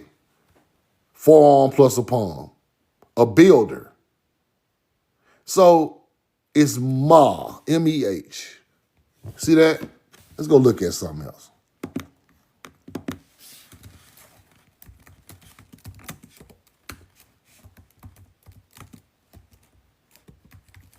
Let's go look at something else. Ma likely refers to Paleo-Hebrew mem, which was used in ancient Hebrew letter representing water. So Ma refers to the Paleo-Hebrew mem. Let me go back and look. Let's go look at the hieroglyphic. Let's see how the hieroglyphic look. Might be the arm and the hand. Let me go look.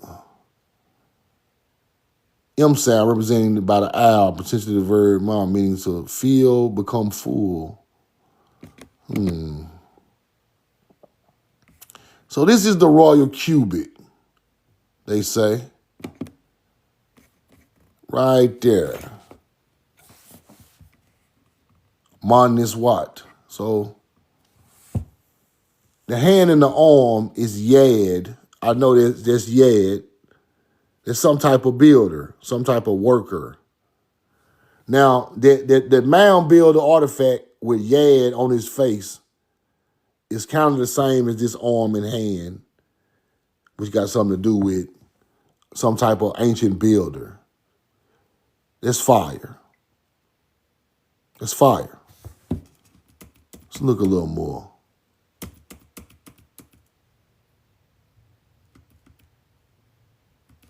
Let's look over here.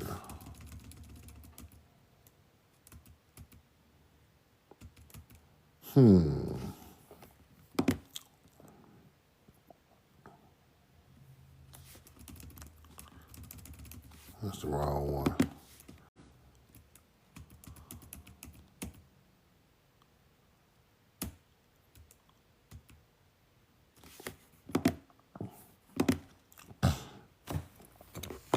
Let me look at this before we get out of here, because this stuff crazy. It's deep, man, but it's a meaning for everything.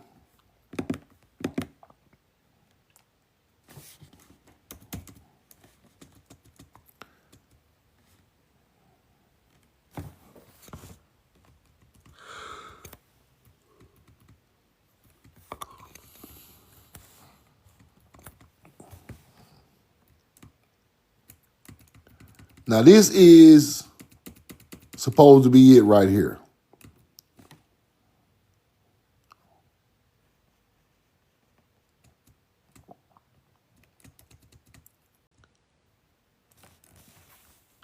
I can't really understand most of the translation of visual symbols.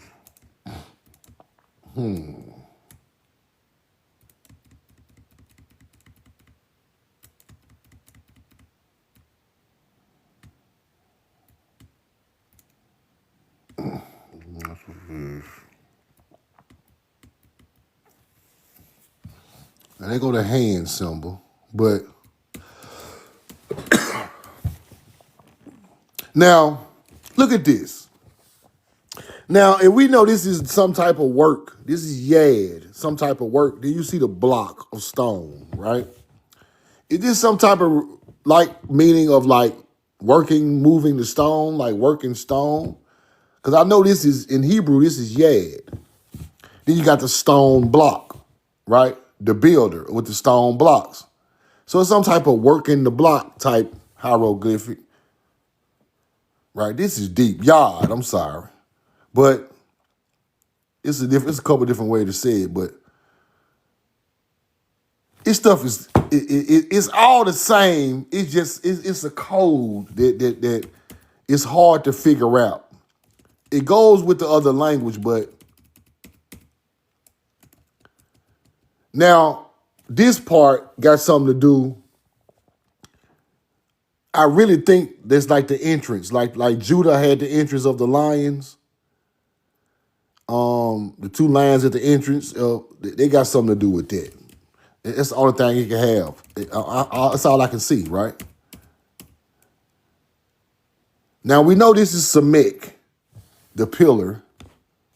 All this stuff go together. Samek. Now, this is fire. But it's just so much, y'all. It's so much, man, but the way this stone is carved is amazing. It's crazy.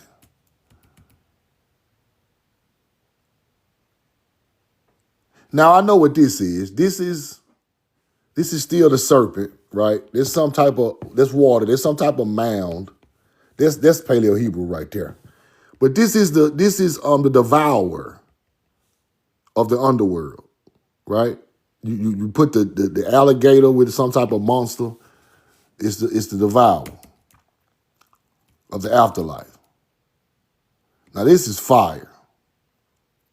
That's fire right there. See, I don't want to stay in this part right here. It might be the towel.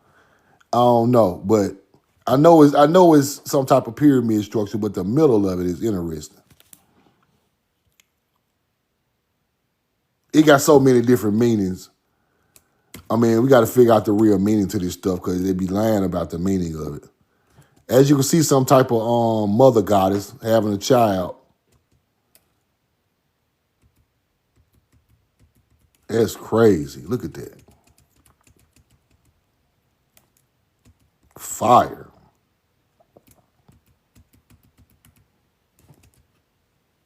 Here's the plow we always talk about. And this got to do with some type of agriculture and being a shepherd, right? This got something to be with some type of shepherd and agriculturalist. That's what they got to mean. And I don't see nothing really around it. A yin is there, yeah. We got the plow. That's fire. Oh, we got more. We got the fish. Is that Anubis? Could be.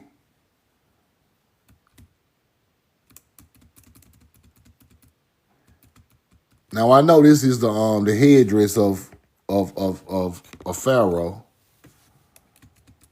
It's a headdress. This could be the 9 Ennead boat. With the circle, the snake and circle symbol that goes on the headdress. That's fire.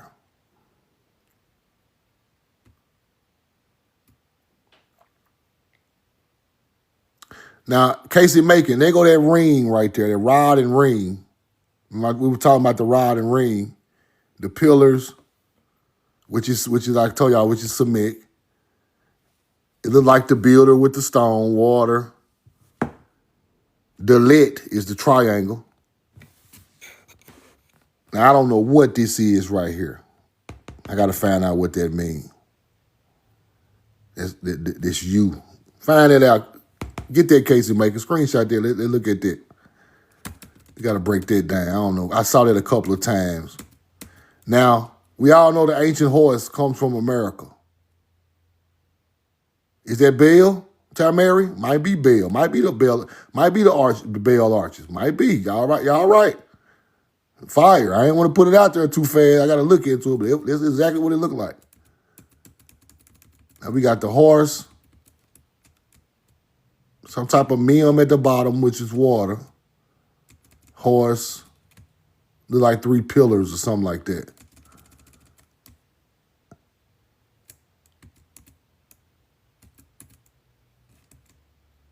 Now we know the rabbit stood for some type of punt meaning, like a punt, like the puntites. Am I tripping? Casey Macon? The rabbit used to go along with some type of teachings of punt.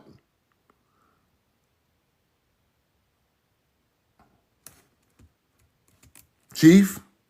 Now we know there's a yin, the eye, all seeing eye. Fertility, boss lady? The rabbit is fertility? Yeah. You're exactly right. And it had something to do with Punt also. Because Punt was the land of fertility. Punt was the land of paradise, agriculture. So the rabbit had anything got something to do with fertility, I always go back to the ancestral land. You're exactly right, boss lady. Now this is crazy.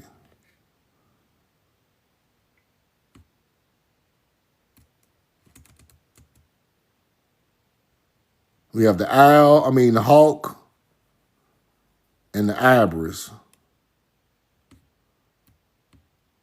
I'm just going through all of them. I'm just looking now, y'all. I'm interested now. Shit. Because I'm telling y'all, if we decipher all of this stuff, it's going to tell our whole story. We're going to have to go around and nowhere else to look for nothing. That's why Egypt is so... One thing I respect about Egypt is the symbolism is so powerful that if you can decipher Egyptian symbolism, you can break the whole code of all the... Because Egypt is one of the only places they didn't tear everything down, people. They didn't hide everything. That's what makes Egypt so important to our history. It still stands with all of the symbolism that was all in all these ancient cultures that was tore down. These same symbols were once in America, but they got rid of all of them. But here, just because it's on their land, they keep it, right? And you have to learn from here. And this connects back to a lot of mounds, right? There's some type of a yin right there. That's fire. That's a ram. That's some type of bird right there.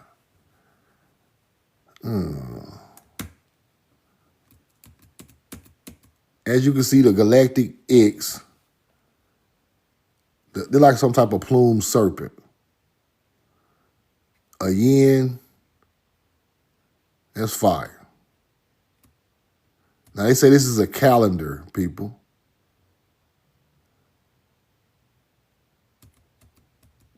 It's Sekhmet, right? Sekhmet.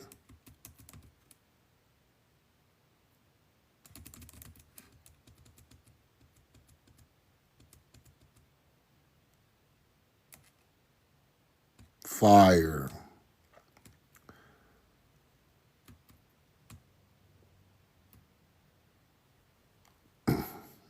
Now look at the color of these people. Copper color people. We know that's Ma'at the feather. Ma'at.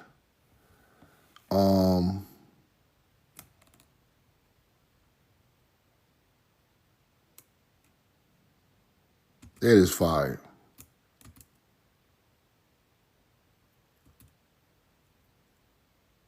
I'm just going through before I get out of here because I'll be interested in this alabaster jar. It's from the Book of the Dead right here.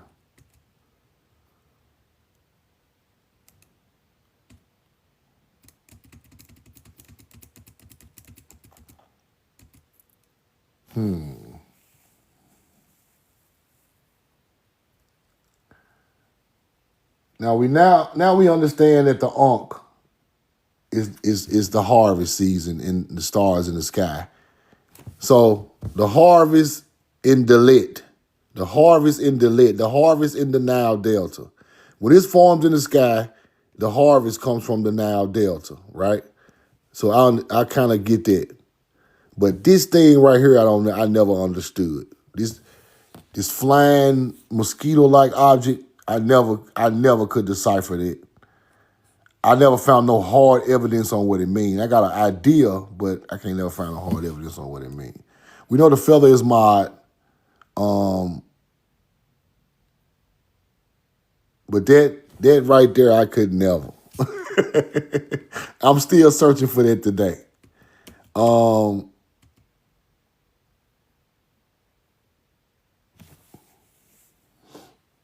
they go to ride in the ring again, Casey. Which the Sumerian hold the rod in the ring in their hand. It's some type of builder's tool also. It's some kind of like a royal cubit also, I believe. I'm going to look that up. This is the thing I can't figure out. I know these are stars right here. These are stars. This is a representation of a star in Egypt. That's why they always used to be on the roof. But these could be a star constellation. I just don't know exactly what it is. Scarab on the gold bracelet. Let's go look at the top, see what it say. I just don't know exactly what it is.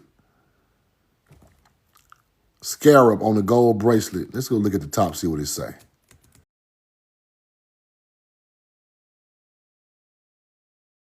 Section of Grand Museum, Egyptian Museum.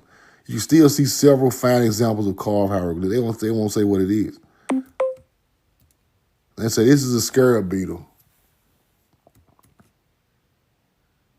Now, no. The lead with the harvest. Scarab beetle. Interesting. Just had to look through that. My bad, y'all. But I want y'all to study that 104 by 52 royal cubit because that is on the ground at the Mounds in Arkansas. To end it off, that is a connection between the most ancient math of builders on the planet. The royal cubit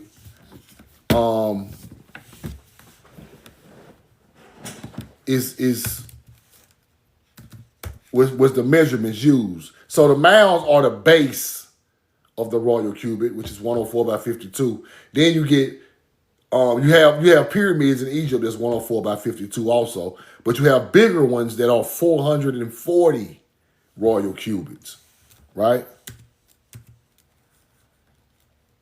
But they're using this standard of that.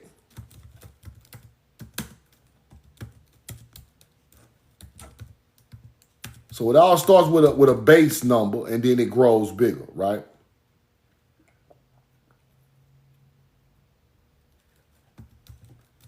And I want y'all to understand that those mounds in Arkansas are based in the base number. Also, St. Louis is based in it also, right? St. Louis.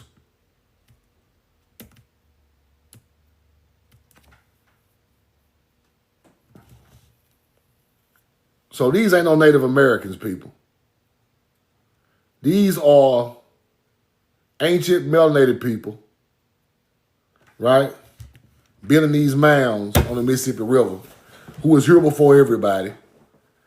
And the belief is, the truth is, those are the ancestors of the melanated people from the Southeast, which became melanated American Indians of the Southeast of these tribes, right? So that's the truth. This is closest to the truth that I have ever heard, and it makes perfect sense because our ancestors still were agriculturalists once they came over here. We were still farming Um, we still knew about the moon and the stars and all of that. These languages were paleo. Sometimes we still knew about the moon and the stars and all of that. These languages were paleo, some type of along with the ancient culture.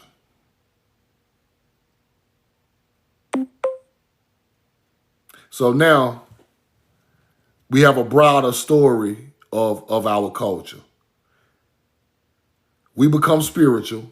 We're the first people to create spirituality that went through all of this knowledge, right? Because once you acquire knowledge and once you acquire how to take care of your people, and that becomes enlightenment and higher spirituality amongst people. So we are the first people to do that on the planet. Therefore, it's still ingrained in us to be highly spiritual people. We were hospitality people, right? Because everything came from the earth. So wasn't nobody greedy. It was abundance for everybody. It was abundance for everybody. Wasn't no materialism. Materialism brings evil. Monetary value brings evil. Right? And then our culture had recognized that people who did not do agriculture were automatically deemed evil. Because we understood that if you're not planting yourself nothing to eat, you are going to come back and harm me for my food. This is just intelligence of a people, right? So not flipping the soil became evil, a form of evil in ancient times. Pest, as in grasshoppers and locusts coming in a certain time of year eating your crops, was deemed evil, right? This is the ancient ancestors' evil, not no Bible evil. This is ancient evil. It wasn't. We understood that hunger in man would bring evil, right? Paleo Hebrew or Proto-Canaanite languages or American languages because they come from agriculture, matching to the stars, and we are the first people to write that pictoglyph on artifacts. The circle with the dot, the all-seeing eye. I'm just explaining the best I can to give y'all an overview of what we're looking at. Aleph the ox coming from Taurus, the first beginning of the new year, the real new year, starts with the spring. Taurus comes along in the zodiac during the spring, right? It starts simple, people. It started very simple. Taurus for spring, right? Bet for house. Let me look at something else too. See, while I be brainstorming, be stuff just coming to me.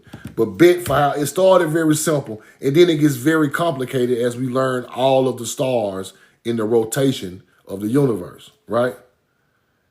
And you map that out with different things you do on the ground, the time to do this, the time to do that, and it all goes together with the enlightenment of a people, right?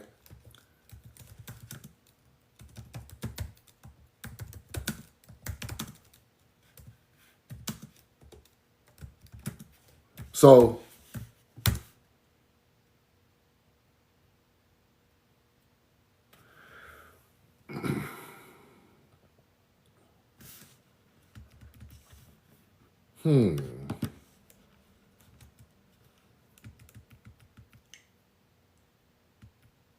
connection between so we create the language of that language, Proto-Canaanite, which is turned into Hebrew over time, from agriculture and stars and going along with a cycle of how we lived, right? So we get all of these different symbols that mean different things that we need to communicate with each other, like the first languages that come from that era of people here. So now That's why I always find Hebrew stones in mounds that they say is not real. The Bat Creek stone, they say it ain't real. All these different stones and mounds with Paleo Canaanite languages on the stone, they try to say it's a hoax, but this is the oldest language they ever seen like this. That language right there is older than the ones over there. So these mound builders in America, which are our ancestors, had done all of that. Therefore, what they were doing, they were becoming the first people that people call Hebrews, Ivri. They evolved to start traveling, right? They build up this whole land. They learn all the knowledge they need to know, and they start traveling. And once they start traveling, they come through the Mediterranean Sea, setting up cities. The first one is in Morocco, right? The first city that the Phoenician built was in Morocco. We put cedars, trees, tamarack trees, all that stuff in ancient Morocco before a Moor was ever thought about. I'm talking BC times. You build up Morocco, then you build up Tunisia, Tunis, the city on the water in Mediterranean Sea. Then you go around to Tyre and Phoenicia, Byblos, all them cities. Putting the same trees that come from America, planting them in them areas, and you are still making boats from those trees, from those areas, right? Because you have to understand that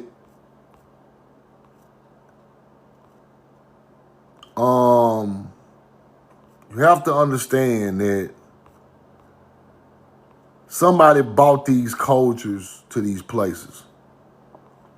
These cultures are not from these places because these trees are American trees, right? So you stop in Morocco, you build Tunisia, then you build this whole area, right here.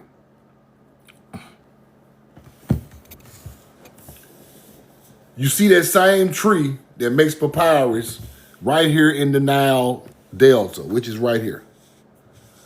Right here. So all these little places right here, all up through Crete, and we put cities there. We are the first people to build that city right there at the top of the Nile Delta. They can stop it. That's why the pyramid is right there at the Nile Delta of Egypt.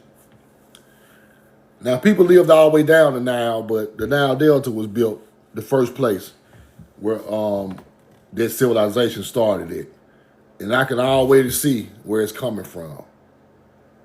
We circled this whole area, putting our trees, our grapes and vegetables, and all this type of stuff in these areas, and all of it became, over time, all of it became Hebrew vegetables and fruits, right? The pomegranate, the citrog, all this type of stuff is coming and growing in an area it never grew before. Gardens are getting put up in these areas, hanging gardens in cities, in these areas. That's why we got places like Portland, Oregon, and places like that got hanging gardens and floating gardens. It was already done over here, right? So we started to figure this thing out. It's just going to take a lot of more of the breaking of the symbolism, because the symbolism is the hardest thing to break. It's the hardest thing to break. When the languages are changing, but they still have a base meaning, that's the hardest thing to figure out in this knowledge.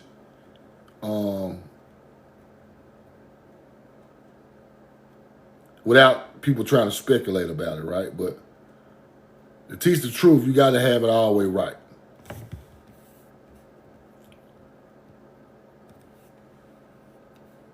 But I love y'all, and I'm in love with you. Y'all have a safe day. I hope y'all go study the Royal Cubic And y'all get this receipt if you need it. Screenshot that receipt.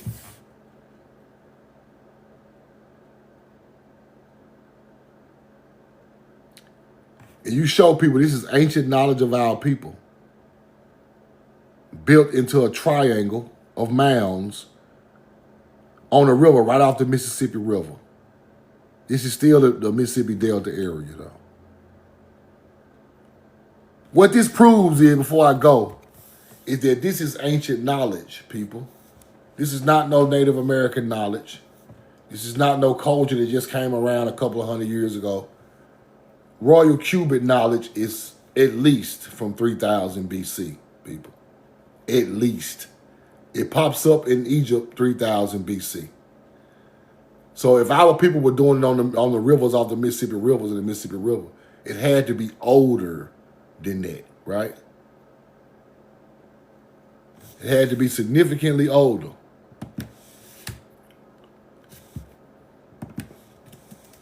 And it was the base knowledge of the big knowledge they got over there. Look at one more thing.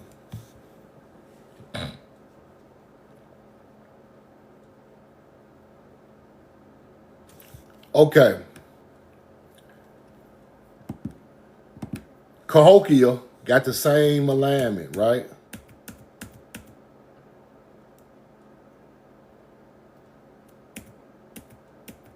Cahokia got the same alignment. Central individual sites. Moundville. The layout of the sites are planned plazas surrounded by platform mounds. Cahokia and Moundville got the 104 and 52 people. Cahokia in Alabama, in St. Louis and Moundville in Alabama got the 104 and 52.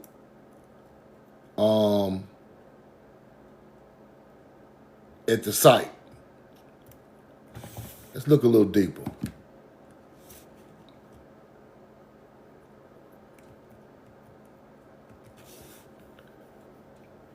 Look a little deeper.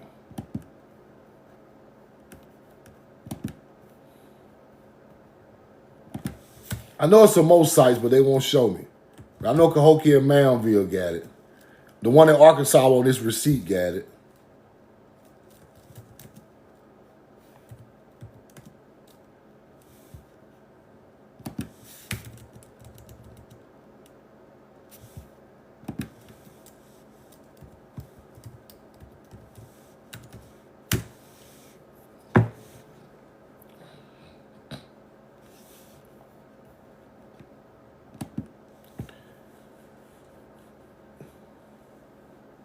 Refer to the dimensions of feet of a large effigy mound.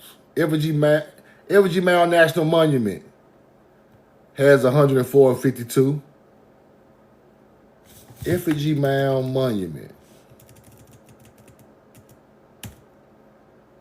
Let's go find it. Effigy Mound National Monument.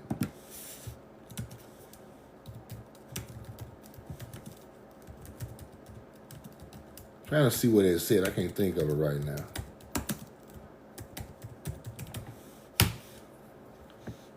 Effigy Mound National Monument is in Iowa.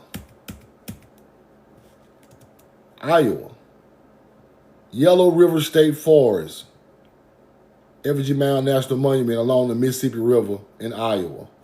Has 104 and 52 degree layout, just like Egypt.